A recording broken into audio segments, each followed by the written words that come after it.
Nag-sight na pod mga badi oh.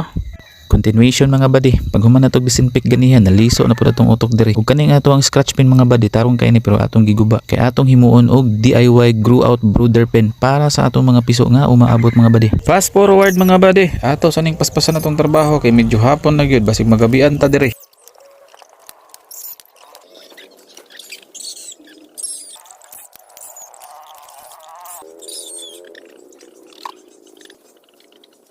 Ug mao kibali ni ang plano badi. Plano pa lang kay ga-effort pa lang man ta. Ambot lang ug mahuman ba gyud ni karon kay ngit-ngit na jud hapit. Diring napita ako pag yun ning gitahi ning net badi kay aksyon na magkagisi badi mo ni ako sa yun ning tahi-tahion. Diring napita badi ako na lang jud gidala sa mong balay kay nagabian naman jud ko.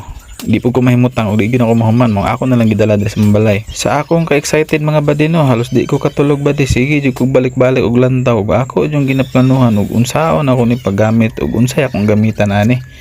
Ay nako. Dayon pagkabuntag badi sayo kay kuning mata kay ako na po siyang gidala og balik dito sa atong gamay manukan badi. Kay excited na kay ko i-flex sa atong mga kabadi. Og diring napita badi makita ninyo kung unsay forma og unsay outcome sa atong gihimo nga DIY grow out brooder pen badi. Maka-amis jud ba diba? Makaingon pud kog kuya pud itag mga hunahuna no.